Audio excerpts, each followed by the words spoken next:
पहले राउंड की यह तस्वीर है।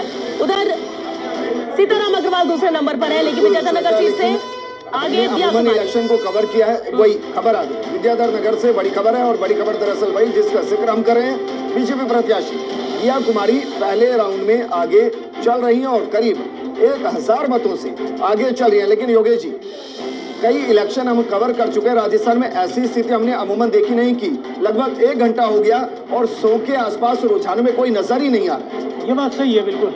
बहुत तेजी से घटनाक्रम है और उन घटनाक्रमों की तय तक इस बीच वल्लभ नगर की भी तस्वीर आई है सामने। कांग्रेस से यहाँ आगे चल रही है, यहाँ वल्लभ नगर से सलोबर से रघुवीर मीणा और खैरबाड़ा से भाजपा के नानालाल आगे चल रहे हैं। वल्लभ नगर से कांग्रेस की प्रीति शक्तावत है जो कि आगे चल रही है, बढ़त बनाए हुए हैं। खैरबाड़ा से भाजपा के नानालाल आहारी आगे चल रहे हैं। सलोबर से कांग्रेस के रघुवीर मीणा बिल्कुल आगे चल रहे हैं। वल्लभ नगर में इस बार तो इमोशनल कार नहीं होगा, मतलब प्रीति शक्तावत को वहाँ लोग दौड़ में। ये एक बार बड़ी खबर का रुख करते हैं। अशोक गहलोत 1759 मतों से आगे चल रही हैं सरदारपुरा विधानसभा सीट, क्योंकि हम पहले से ही बात करें कि इस सीट पर सिर्फ मार्जिन की बात होगी कि कितने मार्जिन के साथ मुख्यमंत्री अशोक गहलोत इस सीट से चुनाव को जीते हैं। बिल्कुल। इधर शाहपुरा की भी बात करें तो पहले राउंड में निर्दलीय यहाँ से आगे चल रहे हैं आलोक 2320 वोटों से आगे चल रहे हैं। देखिए यहाँ पर फुलेरा में भी कांग्रेस पार्टी आगे हुई है। विद्याधर चौधरी फुलेरा से आगे हुए हैं और 2745 मतों। देखिए अब 199 में 195 सीटों पर रुझान सामने आ चुका है। 98 पर बीजेपी, कांग्रेस 85 पर आगे चल रही है और 12 सीटों पर अन्य दलों ने यहाँ पर बढ़त बनाए हुए, यानी 98, 85 और 12 का ये आंकड़ा। और 199 में 195 सीटों पर रुझान सामने, 4 आना बाकी। ये तो मनीष यादव की बढ़त काफी ज्यादा है। भूपेन यादव तीसरे नंबर पर चले गए हैं। आलोक बेनीवाल से उनकी टक्कर। कहा जा सकता है कि शायद बीजेपी पहले 100 के आंकड़े को छुएगी, क्योंकि 98 पर और बीजेपी बढ़त बनाकर चल रही है, कांग्रेस 85 पर।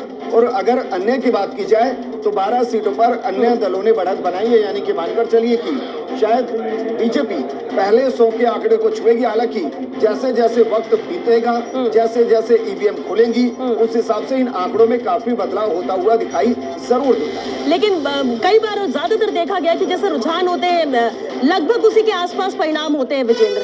अब ऐसे में देखना होगा कि क्या अभी जो रुझान है ये जो है जोधपुर शहर विधानसभा से भाजपा के अतुल बंसाली 500 मतों से आगे चल रहे हैं। और इस वक्त की बड़ी खबर का रुख करते हैं। पहले रुझान के अंदर बीजेपी को बहुमत मिलता हुआ 100 सीटों पर बीजेपी लीड हासिल करती हुई इस वक्त की बड़ी खबर। और बड़ी खबर दरअसल ये कि पहले 1 घंटे के अंदर बीजेपी 100 सीटों पर लीड करती हुई, कांग्रेस 70 सीटों पर आगे, 12 सीटों पर अन्य दलों ने बढ़त बनाई। 192 सीटों के रुझान श्वेता इस वक्त आ चुके हैं और जिसका जिक्र मैं कर रहा था, बीजेपी ने पहले 100 का आंकड़ा रुझानों में हासिल किया। बिल्कुल, क्योंकि 199 सीटों पर को लेकर है, यहाँ परिणाम भी सामने आएंगे। और ऐसे बीजेपी 100 का आंकड़ा पहुंच चुकी है, कांग्रेस 85 सीटों पर आगे है तो अन्य है 12 सीटों पर।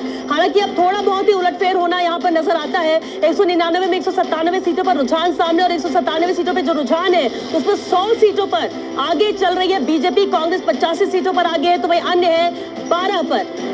बिल्कुल श्वेता, लेकिन इस दौरान इंटरेस्टिंग ये रहेगा कि जो ईवीएम खुल रही होंगे वो किस इलाके की ईवीएम खुल रही है। जैसे जैसे इलाके बदलेंगे, जैसे जैसे ईवीएम बदलेंगी, यकीनन रुझान अलग तरीके के भी नजर आ सकते हैं। योगेश जी, ये बिल्कुल एक तरफ से कहा जाए तो काफी बढ़त बीजेपी ने यहाँ पर